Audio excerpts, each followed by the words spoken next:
Svalbard, in the midst of the midnight sun period, was an eerie, hazy blue during the day.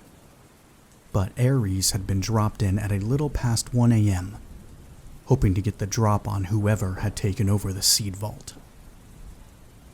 Like most other beautiful, altruistic things in the world that had any sort of use, Umbral had forced the Norwegian government to sell the vault to them.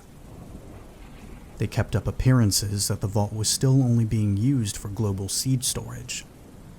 But anybody with any insight on how companies, like Umbral, worked knew that there was something more going on beneath the permafrost.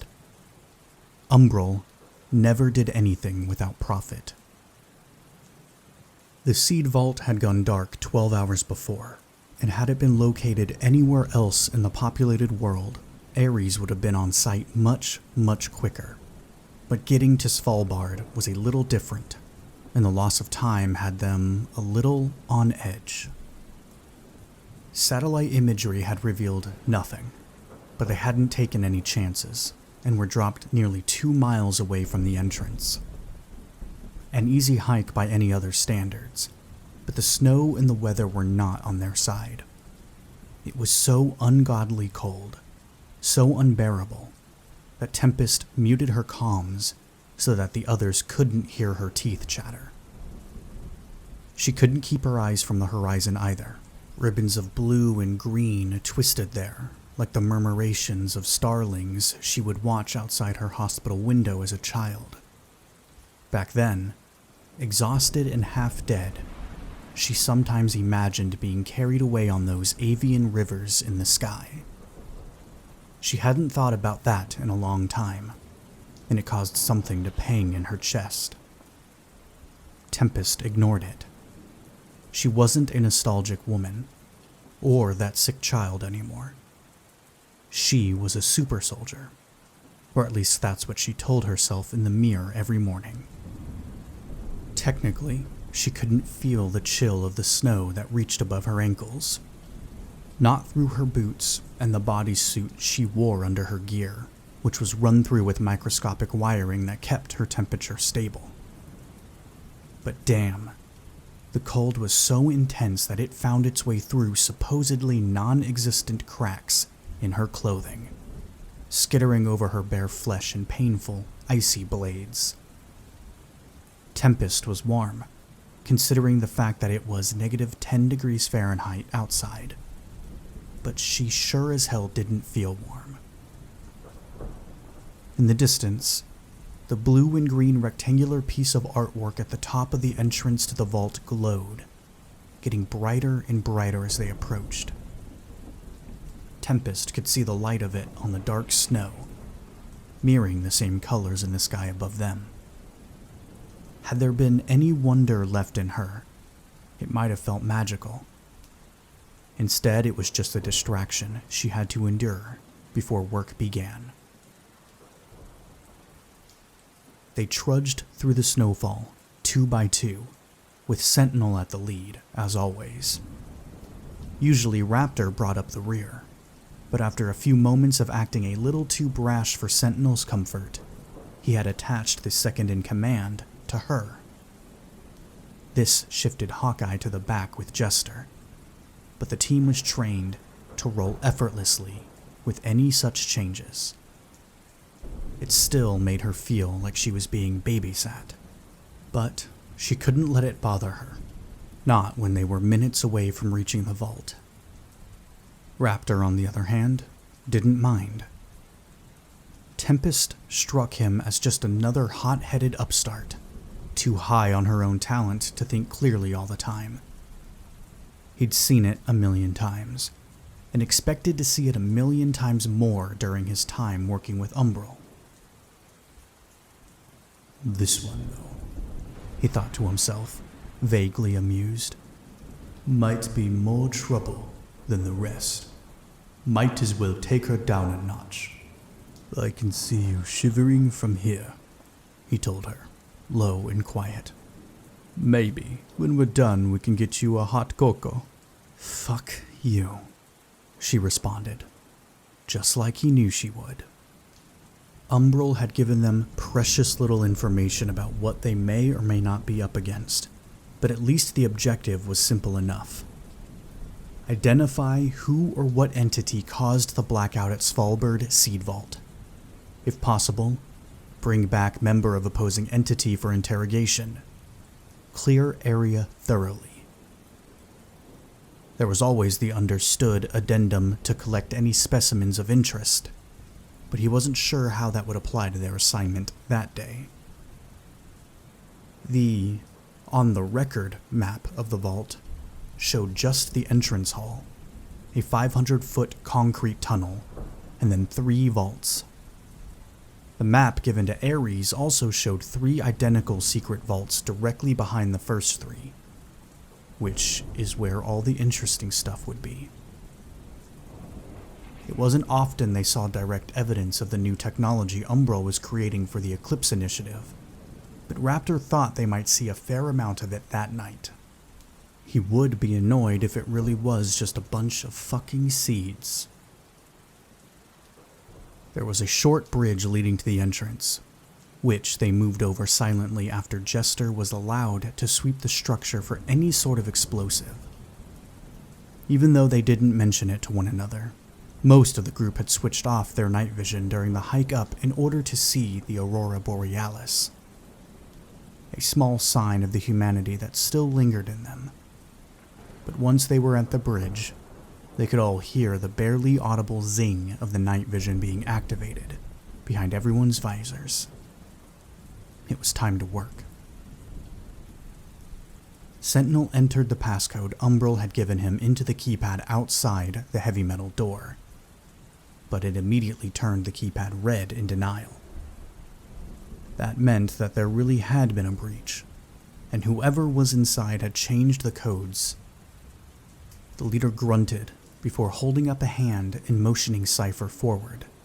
The younger man worked at prying the keypad off the wall just enough to run wires from his wrist computer interface. He could see the information on the display inside his customized visor, and while the wind whipped around the Silent Seven, he broke the security in minutes.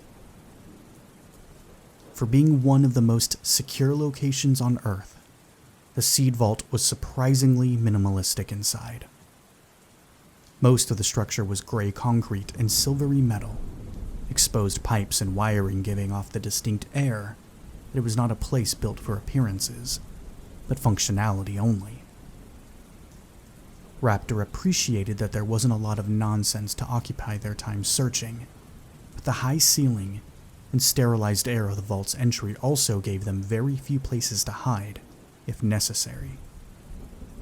What's more, they couldn't even utilize one of their best assets, Hawkeye, in the vault to his fullest extent. He had found it stupid that the sniper disembarked the chopper with his enormous rifle still strapped to his back, but he knew better than to question another soldier's quirks or choices. Hawkeye was more likely to just shrug instead of answer anyway. Their footsteps, normally silent, gave off a dull echo on the corrugated metal floor. Built right into the mountain, the ceiling and surrounding walls were roughly hewn sandstone, and sound carried oddly.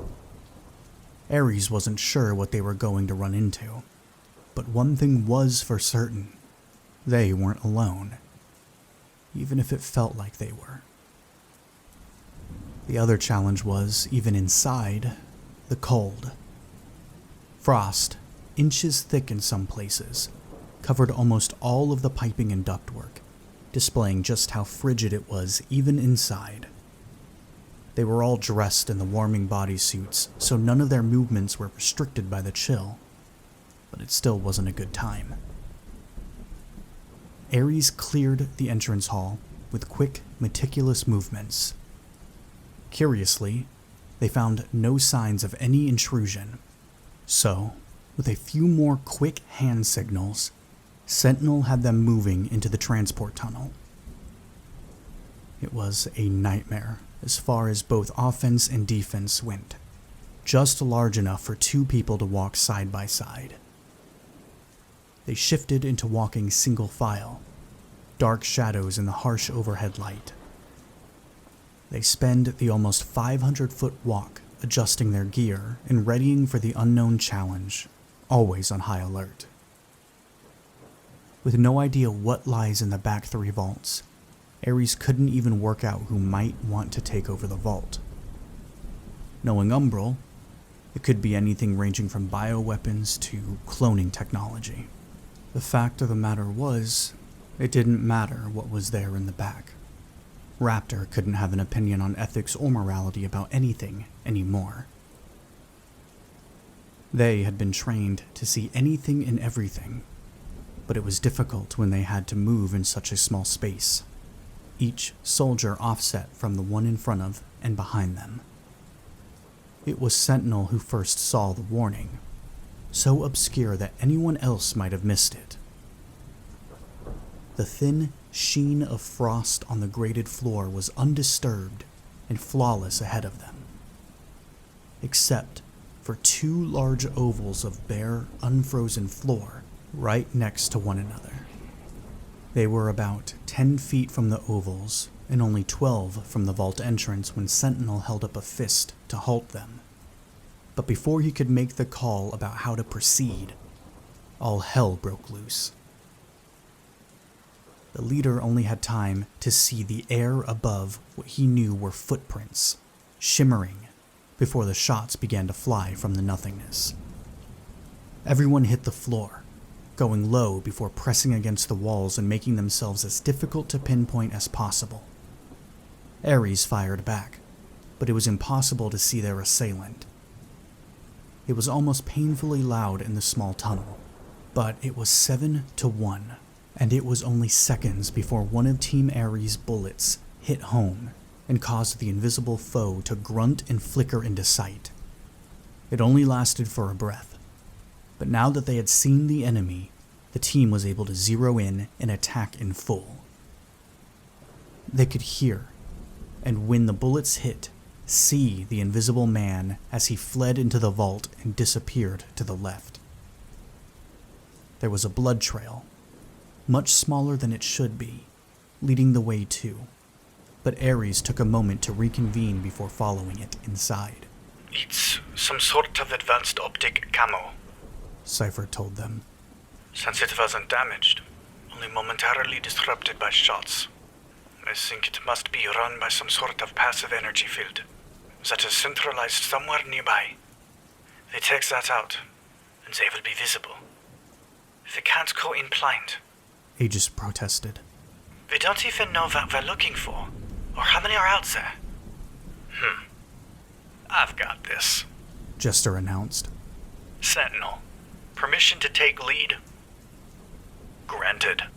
The leader steps aside and allows the demolition expert to take point.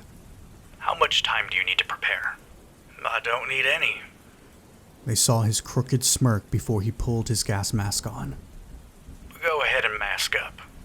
Cypher, behind me. Faces covered, Jester moved them forward, unclipping 2 round grenades from the vest of his uniform. When they were close enough, he pulled the tabs and threw one left and one right. The pops from the explosives are muted, but as soon as they are heard, thick, viscous smoke begins to fill the enormous concrete vault.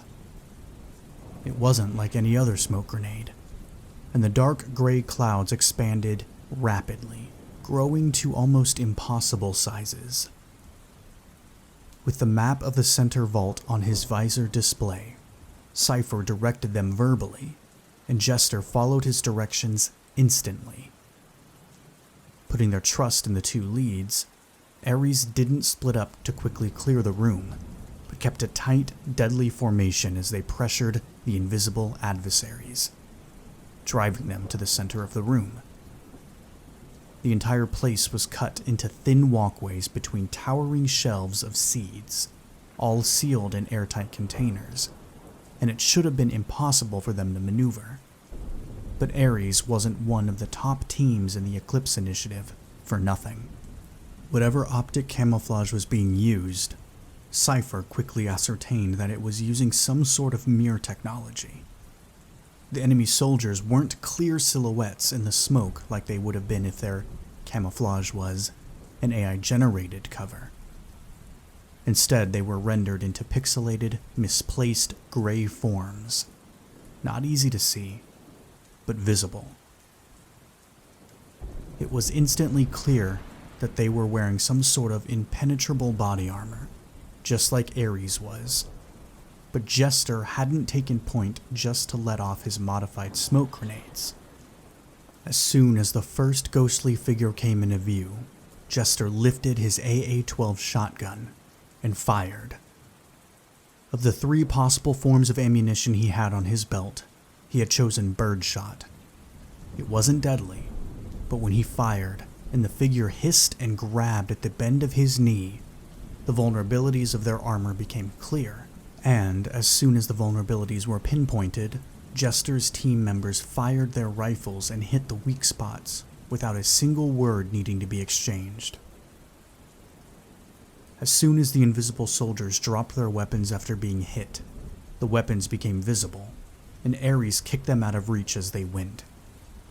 With the perfect system worked out, the team moved through the center vault, nearly blind but no less effective. Adrenaline and pure, clean joy coursed through Jester as they moved. The flawlessness of the way they flowed made him want to laugh out loud. Cypher called, Left. or, Right. and Jester would turn. He would then spot the pixelated anomaly in the heavy smog, raise his shotgun, and fire before the blinded, sometimes coughing enemy could see them and react. Like clockwork, they would cry out, or stay silent, but all of them grabbed at a place on their bodies where one of his hundreds of pellets dug into them. As soon as they did, the rest of the team fired, and the enemy went down.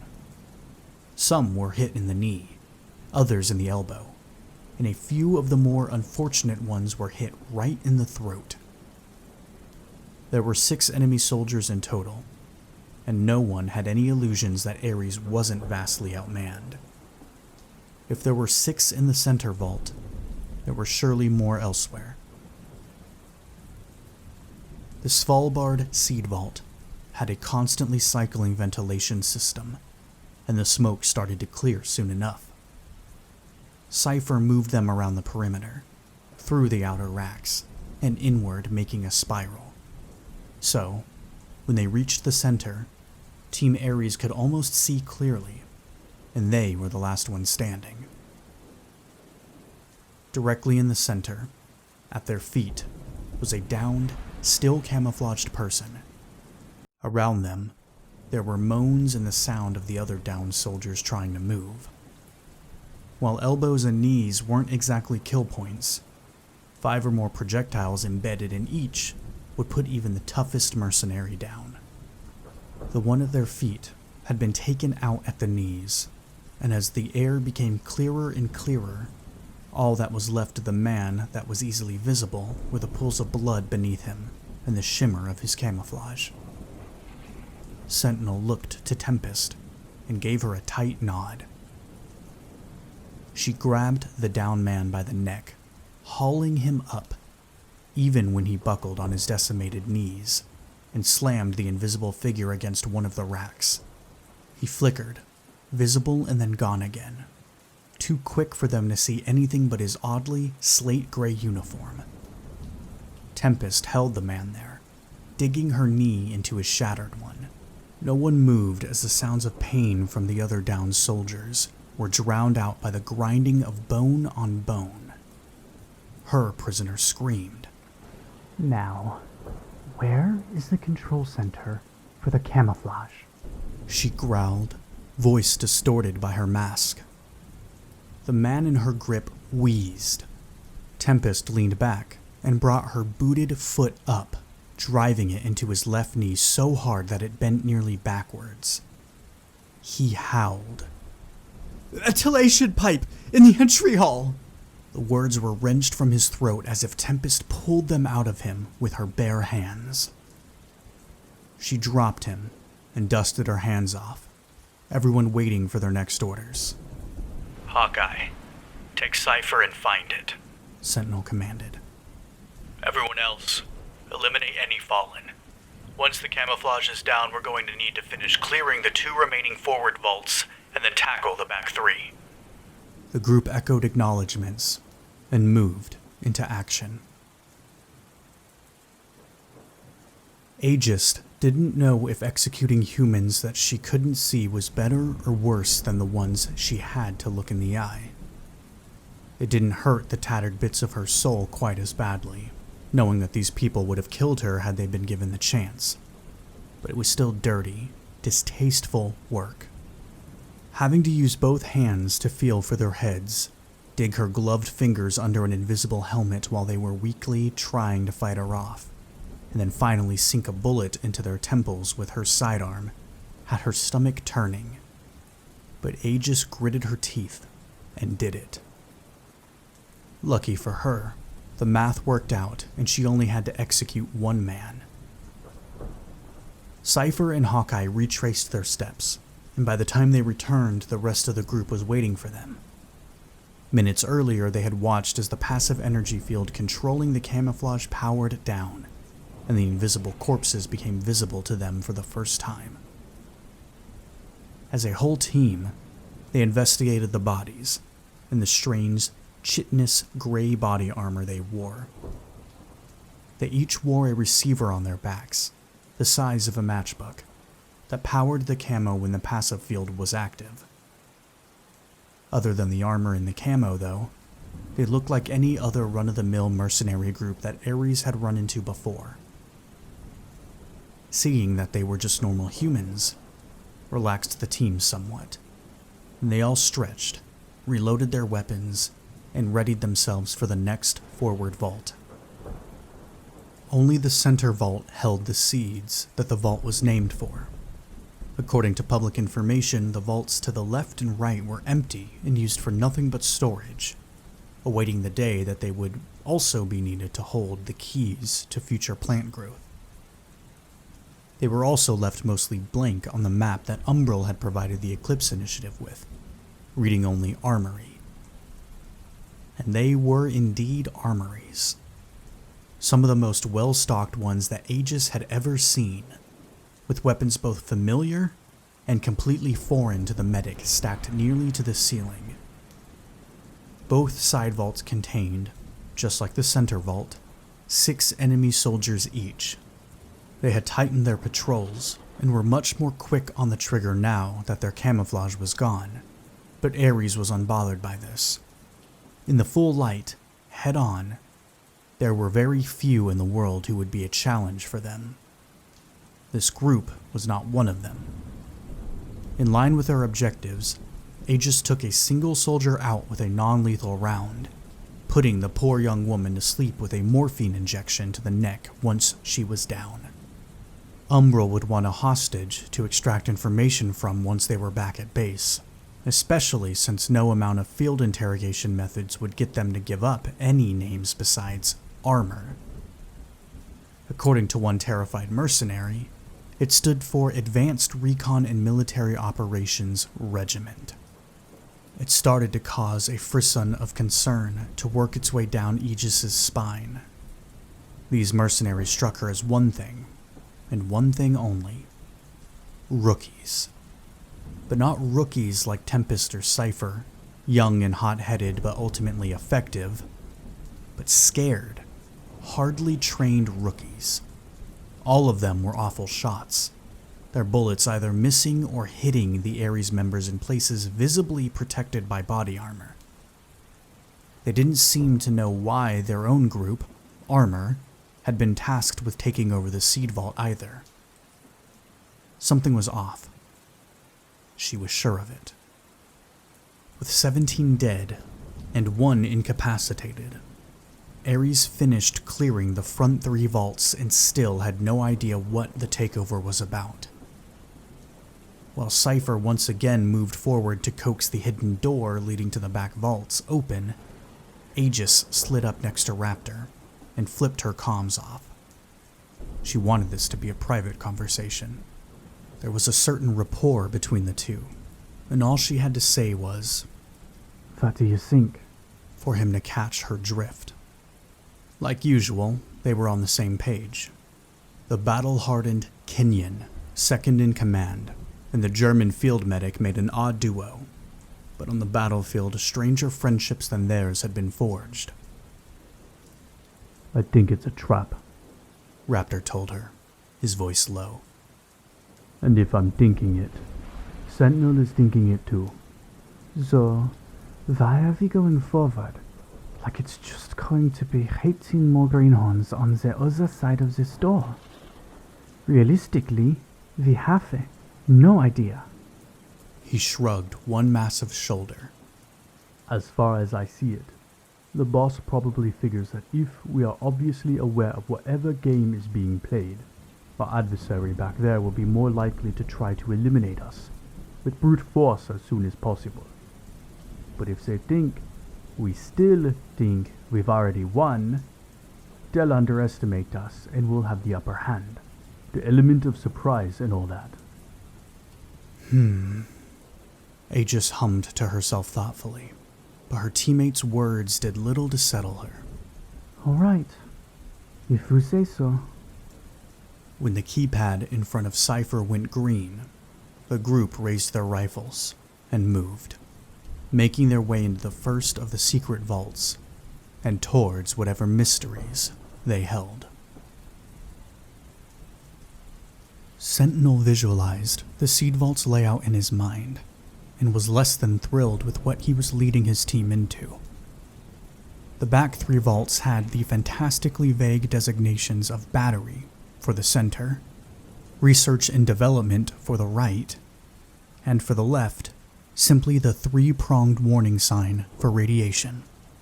Great. Every member of the Eclipse Initiative had been given an experimental humanized anti-radiation vaccine, but he still wasn't keen on dragging his crew into some radioactive underground bunker. He hoped that whoever or whatever was in the back vaults was more of the same from the front ones, just an upstart group of mercenaries that got lucky breaking into the seed vault, only to find out that they had bit off more than they could chew. That hope was in vain, even if he didn't know it yet.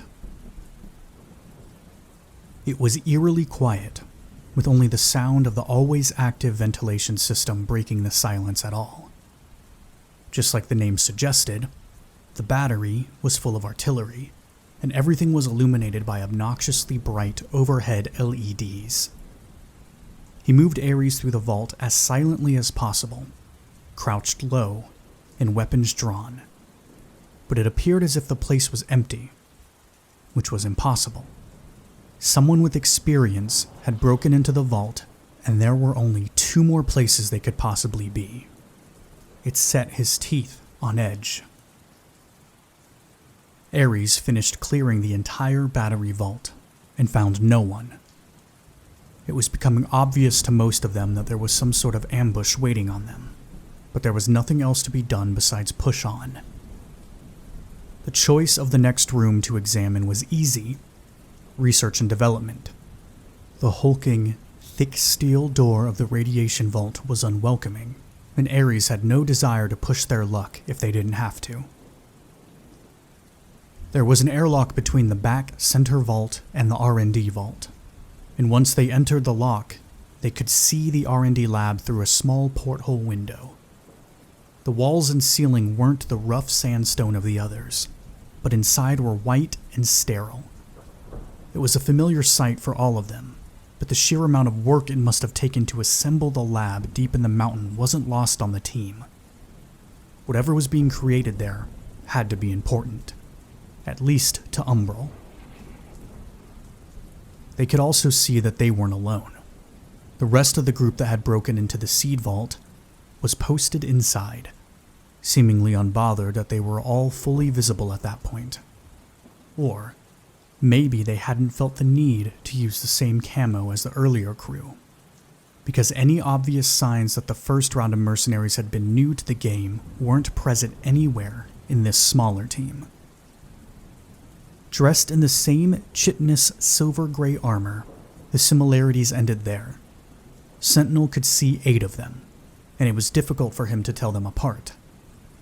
The 4 without helmets had shaved heads in differing lengths of regrowth, but all of their hair short enough that he could see the flesh of their skulls underneath. Those almost bare heads displayed, unhindered, the segments of mechanical, transdermal spine implants going from the back of the heads and disappearing beneath their uniforms. All of them were armed to the teeth, and all of them were well aware that Ares was a door away. Rifles were raised, scopes in front of eyes, and the mercenaries were unnaturally still. Leave none standing, Sentinel told his team. HEI protocol. Modified single breach point. He hit the button, and the door slid open with a hiss. Ares' hostile environment infiltration protocol was simple and deadly, but made more dangerous by the fact that there was only one possible entrance.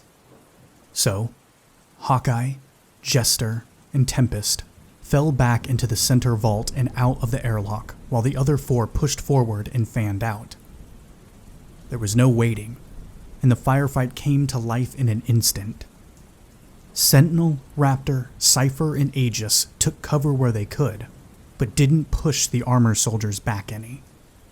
They centered precise, calculated shots where they had learned their vulnerabilities might lay, letting the opposing team move forward on them inch by inch.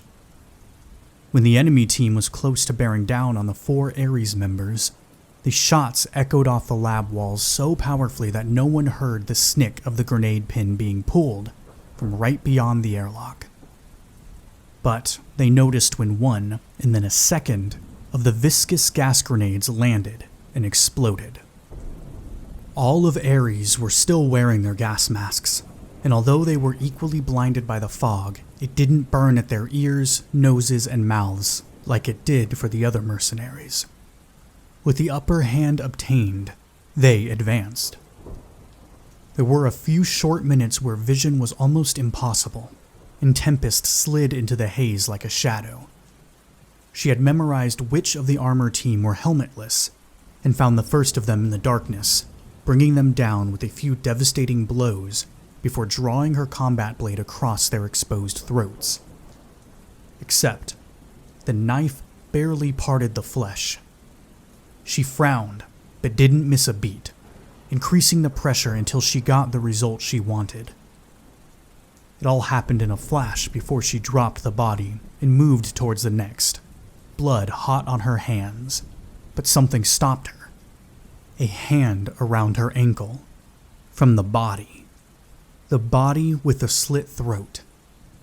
She kicked out with her free foot, catching the soldier in the head and making his hand release, but she was shaken nonetheless.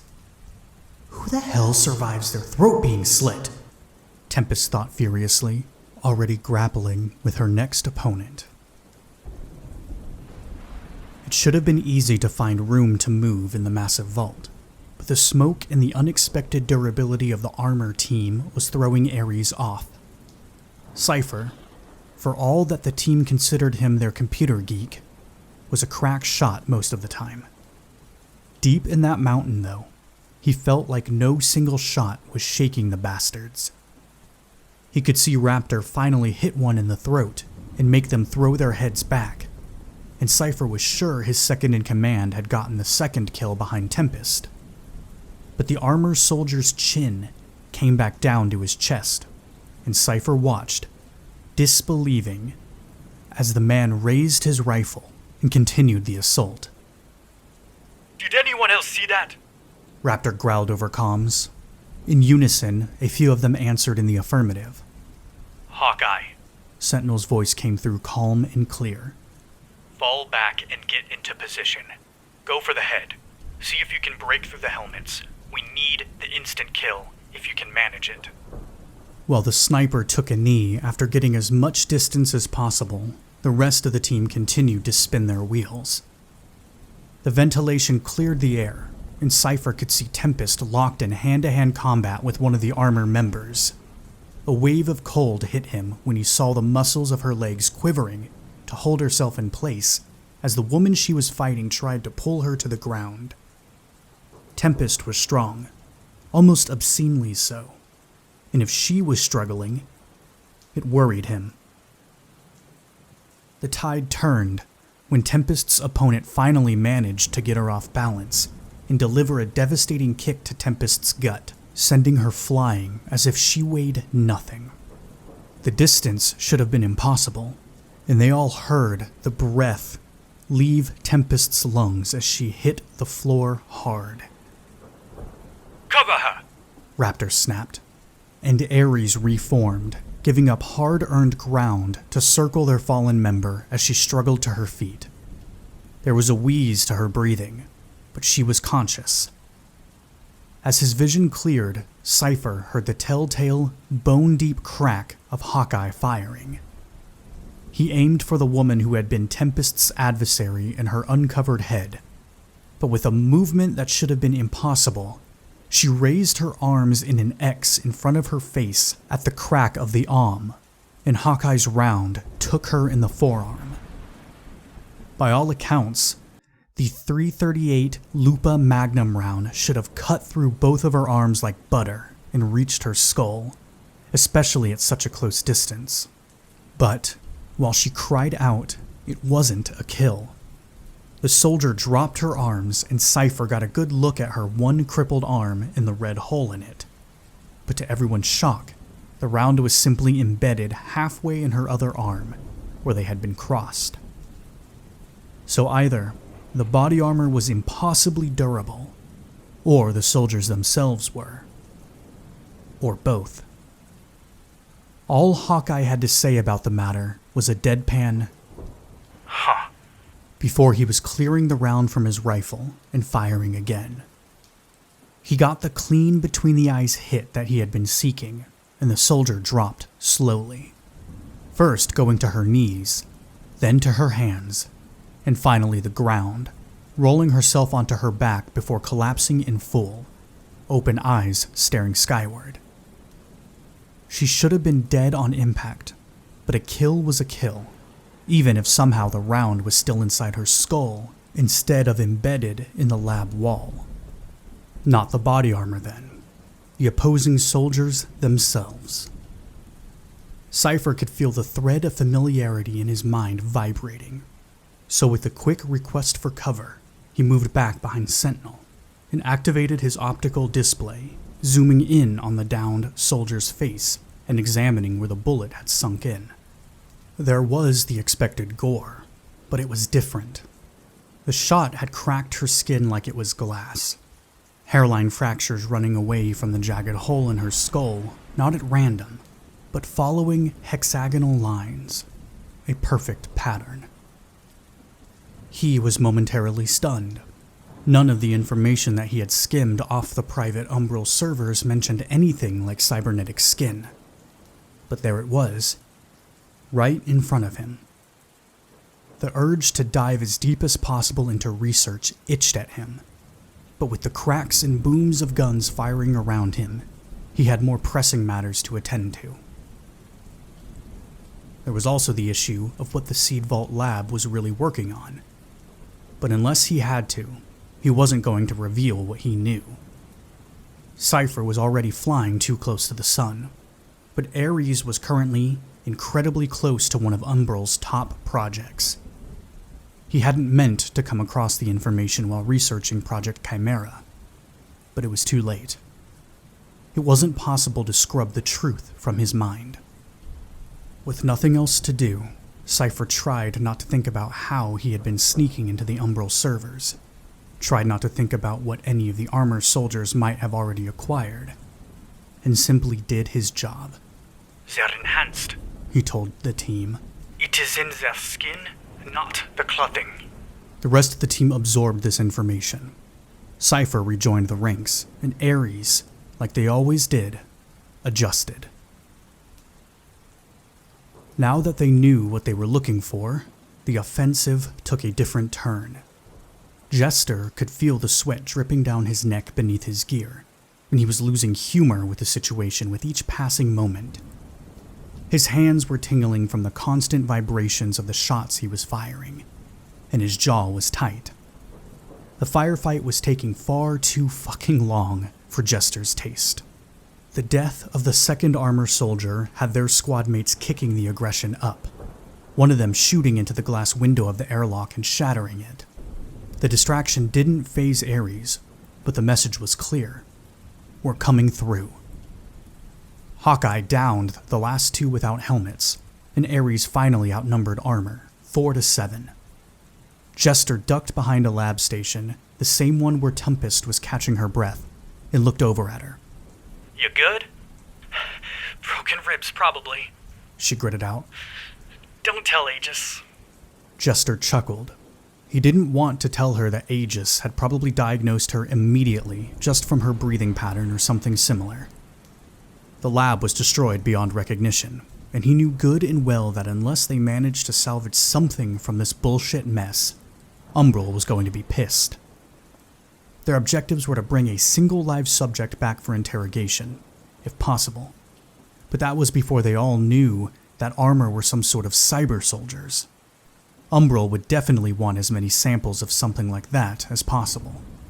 So Sentinel had made a split-second call and yelled out in his booming voice, "Surrender, and we'll take you in alive." He might as well have been talking to the wall.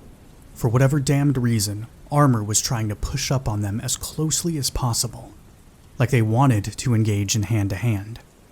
It made no sense to the demolitions expert, but he had his eye on someone else. And from Cypher's reaction to the enemy's increasing closeness, there was something dangerous afoot. He knew the little shit had been dipping his fingers into Umbral's private digital cookie jar here and there. And while he was a dead man walking if he got caught, Jester didn't mind benefiting from it temporarily. He had caught on that something weird was going on with the Chimera mission, from Cypher's fidgetiness. And now, by the way the rookie was fighting like it was his last stand, Jester would bet that he was afraid of something. Something that made him desperate to stop the last four mercenaries getting any closer. Jester glanced at Tempest out of the corner of his eye. "Are you coming back in?" The woman nodded after checking her SMG. "Good," he sighed. "I think this is about to become an all-hands-on-deck situation." It had been a long, long time since he had been hit, so when the bullet caught him in the chest, blessedly deflected by his protective vest, Jester felt the first real shiver of apprehension. They were all getting tired, and while the armor soldiers died well enough, fatigue didn't seem to be an issue. They pressed and pressed and pressed, until Hawkeye, with a quiet curse, had to switch to his sidearm once more. Once armor was 12 or so feet from Ares, Cypher cracked. "I think I know what they were after in this lab," he announced, tone thin. "I can't say for sure, but I have feelings that last vault is empty. I think they already have what they came for." "What the hell are you talking about?" Raptor demanded. "Okay, see those cases they've got strapped to their legs? About a foot long, solid black. It's a lead-lined carrying case. Umbral has been working on fast-acting radioactive assassination tool." The words came out of the hacker in short bursts as he continued to keep pace with the rest of his team. "Polonium-210, in jet-infected format. Cypher ducked behind a counter to reload. Casings are also lead-lined, about size of marca, with single-loaded dose that can be administered by press of a button. Nearly instant, silent death from acute radiation sickness." It couldn't really be called a silence, what with everything going on around them. But there was an unnerving wave of quiet that passed through the team, even as they continued to work like 7 ever-grinding gears. Cypher lied through his teeth. "There was mention of it in some of data I pulled at Havoc Lab. Just footnote, but it fits. It all fits. Damn it." Sentinel gritted out after 10 long seconds. "And you just put this together? It isn't really a conductive environment for deep thinking, sir." Cypher replied. "Fine. We've got to get some distance then. Fall back to the center vault." You idiot. Jester thought as they slowly started to pull in back. Cypher, you absolute moron. It wasn't the worst situation he had ever been in, but it was the first time Raptor sensed any fraying at the bonds that connected Ares into a single unit. He heard the glass crunching under his boots as they got closer to the airlock. Raptor was to wait until he was fully inside to turn and lead the team into the center vault. If his guess was correct, he was about 1.5 minutes from beginning that maneuver, which would shift his role from rear guard to point. Sentinel would become rear guard on the other end of the line as they all turned one by one. They had done it, without exaggeration, hundreds of times before. He wasn't concerned. Raptor wasn't afraid, not for himself or his team. Hell, he wasn't sure that he even felt fear like other people did at that point in his life. Then, without a word exchanged, Armor clicked their rifles into their belts, slid identical reverse grip blades from wrist sheaths and into their hands, and charged. Raptor was in the airlock and had just turned, so he didn't see the assault at first. Cypher directly behind him had almost made the pivot, which made it even harder for Raptor to figure out what was going on. Sentinel called, "Front!" but the damn airlock was so tight. The 5 Ares members still outside of the lock were already firing, but they were forced to switch to close quarters tactics in a rush. Tempest was still injured, and there was a good chance their assailants had a device that could put each and every one of them down in an instant. They had to get some space. Behind him was a press of fighting bodies, so Raptor turned just enough to grab Cypher and hauled him out of the airlock and into the open of the center vault. They would either head right back inside, prepared, or the rest of the team would follow them out. His jaw was clenched so hard, Raptor thought his teeth might break, helplessness welling up in him like a fever. Then they finally followed. Aegis, Hawkeye, Tempest, Jester, and last was Sentinel, howling. "Close the damn door!" Raptor slammed his hand on the switch, and the door swished closed, an instant before the first armor soldier made it through, hitting the closed door like a battering ram. Leveraging his weight to keep it closed, despite the inner switch being activated over and over, Raptor had to fight both the strength of the soldier trying to push the door open and the mechanism of the door itself for a few seconds before the rest of the team sprung into action. Sentinel and Jester joined him, their shoulders and body weight adding to his, and Cypher worked his magic to disable the lock electronically, fingers flying over the screen on his wrist interface. With that done, they were only fighting the armor team who were trying to wrench it open, and their enhanced strength was crystal clear. Raptor set his jaw, locked his knees, and held. Voice strained from effort, Sentinel called, "We need a full-scale neutralization. To hell with bringing into them back breathing. Quick and complete. What do we have?" "I've got plenty of explosives, but letting them off around all this artillery would be a mistake." Jester grunted, fighting just as hard to keep the door from being forced open. "So, I guess it's gotta be chemical. It's ugly, but I've got a few concentrated sarin gas charges. Not instant, but close enough if we can lock them in this vault and get the hell out of here. Issue is going to be ventilation system," Cypher added, already looking through the blueprints of the seed vault on his interface. "They've got enough wireless access to kill power remotely, but ventilation system electronics are way older. It looks like control panel for it back near entrance. Problem is that if we cut all power, this place is going to freeze solid before Umbro can get anyone in here, and if that happens, it will be all of our asses. So..." He went silent, double-checking this plan before nodding once. "Okay, I've got it. Jester. 1 electrical charge placed precisely on outside of entry between front and back vaults should fry wiring. I've marked the area and sent it to you. I'm sure they'll be able to breach even that massive door, so you're going to have to time everything out perfectly. I'll tell you as soon as I have ventilation cut off. Their leader didn't even hesitate. Good. Hawkeye, go with them. Jester, as soon as they are out of this vault, go set the gas and the electrical charges. We'll hold them in place until it's done. Now move. Exhausted, the 7 of them still functioned like a perfect dance. Hawkeye and Cypher ran towards the front of the vault, a long distance, but one that should be free of any obstacles. Meanwhile, Jester stepped away from the door just long enough for Tempest and Aegis to take his place. The demolition expert checked the schematics from Cypher on his much smaller wrist interface and got to work. Raptor had hoped to hold armor in the airlock, but the cybernetically modified team wasn't suffering from the same fatigue. The reinforced glass of the porthole window mirroring the one on the inner airlock door went first, raining shards down on the 4 Ares members. Then, the metal began to creak as it bent inward. He was sure armor was going to manage to push through. When the first one reached their arm through the shattered window, blindly reaching, he knew that trying to hold the door any longer was going to be pointless. They fell back, weapons at the ready, and began to fire as soon as the opposing 4 came through.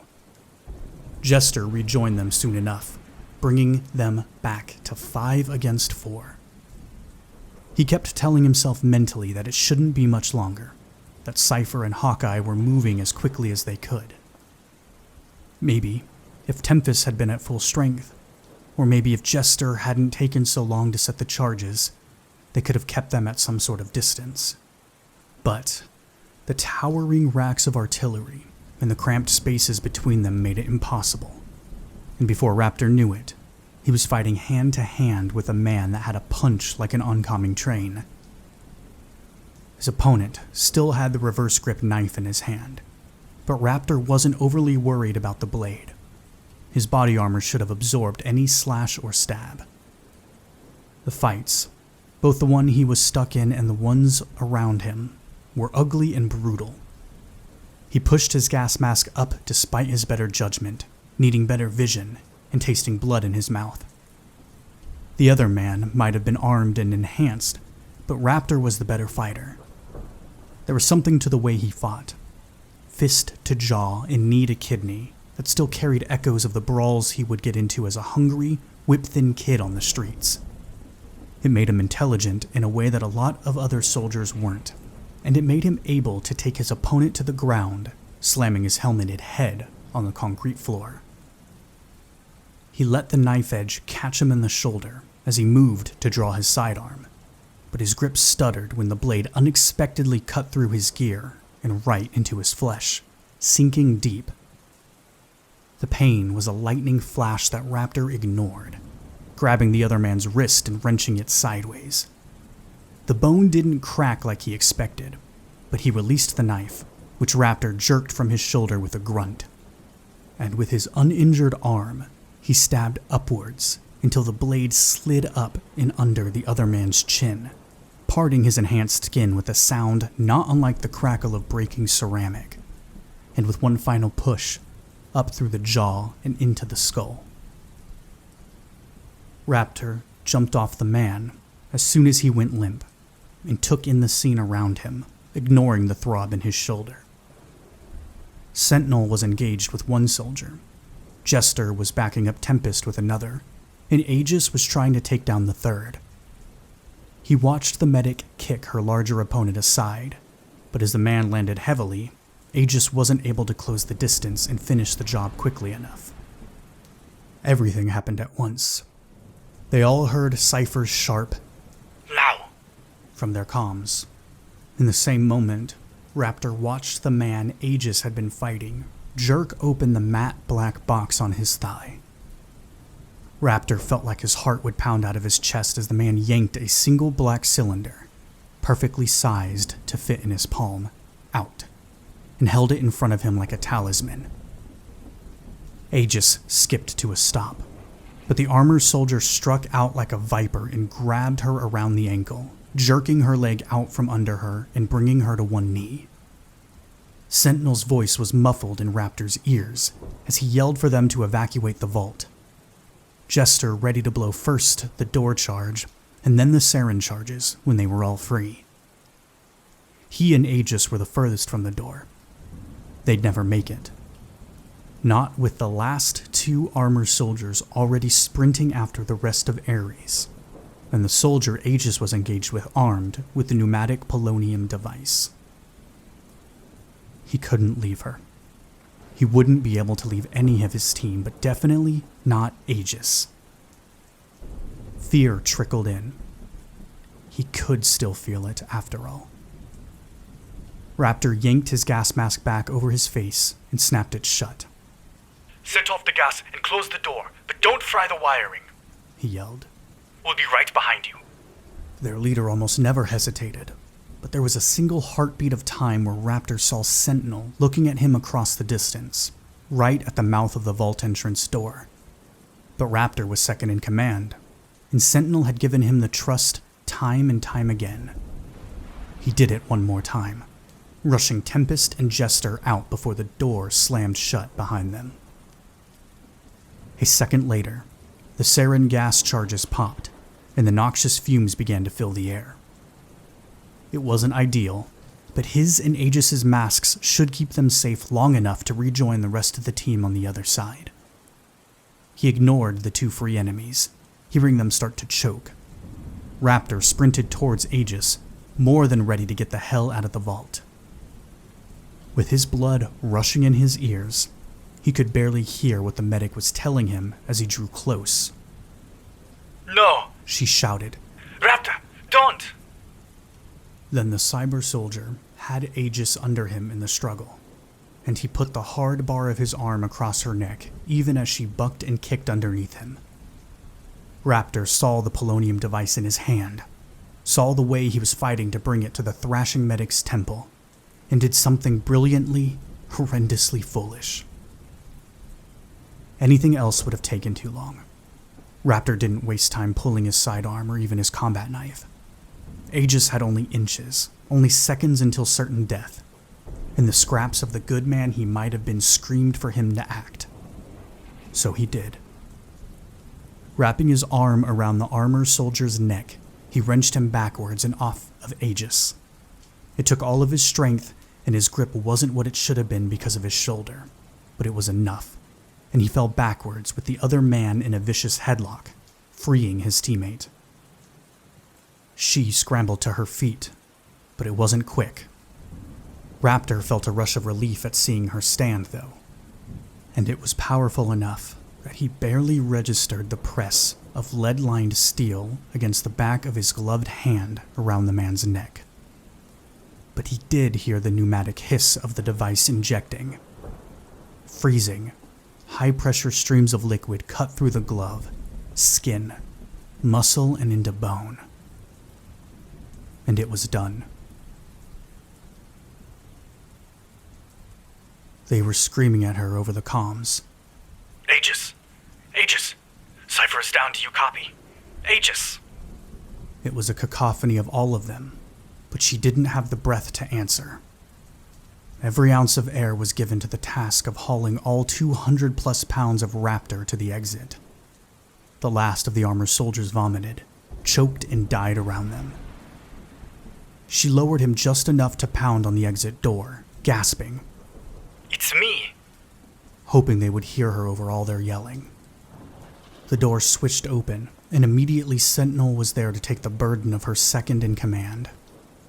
Aegis stumbled out into the clean air, ripping the mask from her face as soon as the door closed behind her again. Sentinel took one look at her and held his fist up, silencing the rest of the team. Aegis knew she was probably in some sort of shock, but that didn't fucking matter. Raptor was dying, and something had happened to Cypher. Get the helmets off, she said, not caring who followed her directions, only that it was done. Hawkeye, what happened? Aegis listened, already on her knees next to Cypher as the sniper gingerly undid the unmoving man's helmet. His dark blonde hair was streaked with blood, and his eyes were open, staring. He was dead. She took his pulse anyway. All she could hear was a static buzz. All of Ares had eyes. They could see the same thing she did. The ragged bullet hole at the back of the young hacker's head, embedding inside the front of his now empty helmet. No CPR, no field medicine could undo the way his skull had been shattered, or the devastation of his gray matter. Hawkeye spoke. The female, inexperienced armor member that they had knocked out and planned to bring alive to Umbral had awoken when he and Cypher were finished and heading back. The sniper said, in his monotone voice, that there had been no movement from her at all, no way to know she was alive. Until, from the ground, she raised her sidearm and sunk a single shot into the back of Cypher's head before Hawkeye could put her down in nearly the same way. It was a freak accident, such a random chance that no one could have anticipated it. A chill of grief rippled through the team as the medic moved from Cypher to Raptor, who was alive but barely. His brown skin had taken on a gray cast, and his pupils were pinpoints. Raptor was conscious, his eyes following her every move as she tried to shut off the human part of her mind and just become the medic. Aegis worked, everything else around them fading away. There was so fucking little she could do for this, but she wasn't going to stop. Not when the dead body of one of her crewmates was laying right there, an arm's length away, and Raptor was still breathing under her flying hands. Aegis, stop, Raptor rasped. We both know how this ends. I'm done. Shut up, she hissed. It's polonium-210, he countered. He caught Vu in the hand. A messy strike too. We're vaccinated, she argued. Open your mouth. Aegis. Gideon! Aegis's teeth were clenched, and the words were forced between them. Open your goddamn mouth before I do it for you, he acquiesced, and with tiny sips of water from her belt canteen, she had him swallow potassium iodine pills, followed by Prucina blue capsules. The latter wasn't known to help with polonium, but she wasn't taking any chances. Aegis refused to think about how the ridiculously high dose would be too much for any field cure she had, and how he was only still with them because of how distant his hand was from his core. The affected extremity hung limp at his side, swollen, the beds of his fingernails blood red.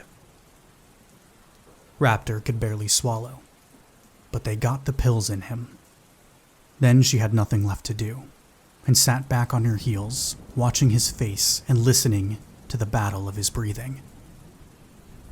Aegis heard a calm, almost comforting, deep voice behind her. Sentinel. Tell me what to do. Send someone out. Call for extraction. If we have any chance, we've got to get him back to Umbral. Sentinel pointed to Tempest, and then to the tunnel leading out of the mountain. The rookie nodded once, and took off at a jog. Is he safe to carry? The commander asked. Aegis hesitated. Yes. For us. Since we all got humanized radiation vaccine, I believe so.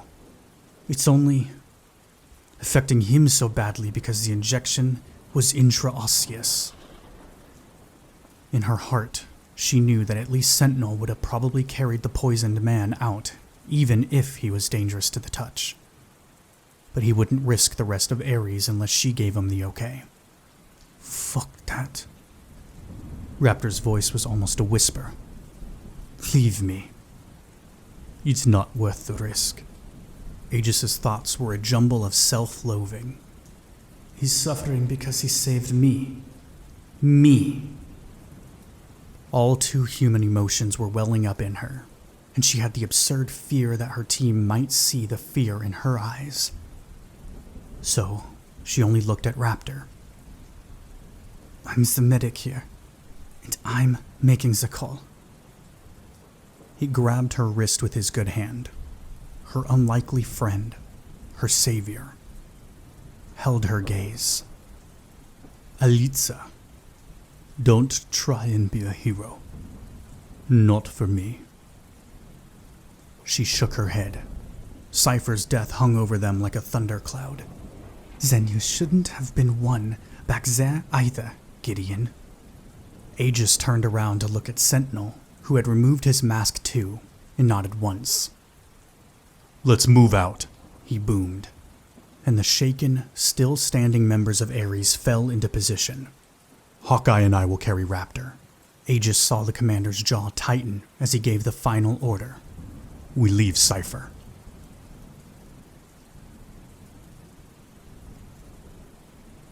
The mission to the Svalbard seed vault was considered a success, but only by a razor-thin margin. There were no survivors from the group, armor, that had infiltrated the vault in order to collect the polonium pneumatic devices. But their corpses provided enough information for Umbral that the mega corporation was satisfied. All of Ares had to go through radiation decontamination. Once they were released, they were interrogated by the heads of the Eclipse Initiative to see if they held any extra information about the cybernetically enhanced soldiers. After that was finished, they were free to rest up and ready themselves for the next assignment whenever it came in. There were no mentions of their fallen squadmate, Cypher, besides to confirm how exactly he had died. All they knew about Raptor was that he was alive, somewhere in the depths of one of Umbral's medical facilities, and in an induced coma with the shallow hopes that he might pull through. The team grieved, but each of them were forced to do so on their own. There was no room for an elite special forces group like Ares to go through a loss together, not when it would threaten to weaken them. So all alone, they mourned Cypher. 6 pillars of solitude. Ultimately, the seed vault was retaken, and none of the polonium cache had made it into the outside world, besides the molecules inside of Raptor. Umbral gained the dead of whatever rival corporation had sent in armor, and all the time in the world to dissect the corpses and learn their secrets. Ares benefited, at least a little. The incredibly sharp blades that armor had been carrying turned out to be monomolecular technology, with edges sharpened down to such a small degree that they could slice at nearly the molecular level. Umbral allowed a single one to be carried by the close-quarter combat specialists in a few exclusive Eclipse Initiative teams, which meant that Tempest received a blade. Hawkeye was the other Ares member that was given a boon from the Svalbard mission. While he still felt like shit about what had happened back in the vaults, he accepted the gift of the optical camouflage readily. Umbral's scientists had managed to switch the passive energy field power source to an individually carried source, so the sniper could use it anywhere he pleased. Hawkeye was almost invisible when he was posted up anyway, but now he would be almost unstoppable. It wasn't long until he got to try it in either. Ares' sniper was called upon to sub in for a sniper on a different Eclipse Initiative team, only a few days after the Svalbard mission. The other team's sniper had been injured in combat hours before the team was to be deployed. It was a simple mission, since the team was less experienced than Ares by a stretch. Hawkeye posted on the edge of a cliff, invisible, while his temporary team infiltrated a small South American village below. He rested on his stomach, silent, and watched through his scope as the mission progressed. It was easy work. His mind wandered to uncomfortable places. Sweating beneath his uniform, Hawkeye blinked. Each time he did, behind his closed eyes, he saw flashes of that frozen night beneath the mountain. His own hand picking up the discarded armor pistol. Waiting, just breathing, while Cypher shut down the ventilation system and let the team know they were good to proceed. The lightning-quick movement of wrenching Cypher's helmet and attached comms off his head and snaking his arm around his squadmate's neck. Cypher's hands digging at his arm, the fair skin of his face going cyanotic. Breathing. Fuck. Ivan, I'm so sorry. I'm so goddamn sorry. It was the longest sentence he had ever said to the kid.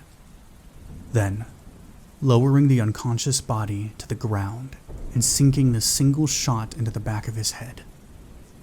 Slightly messy and off-center to look like a wild shot from the ground. It wasn't the only friendly fire kill he had made for Umbral, but it might have been the hardest. But he had his orders. Hawkeye had his job. The sniper breathed steady, hot wind blowing over him. Like always, he waited.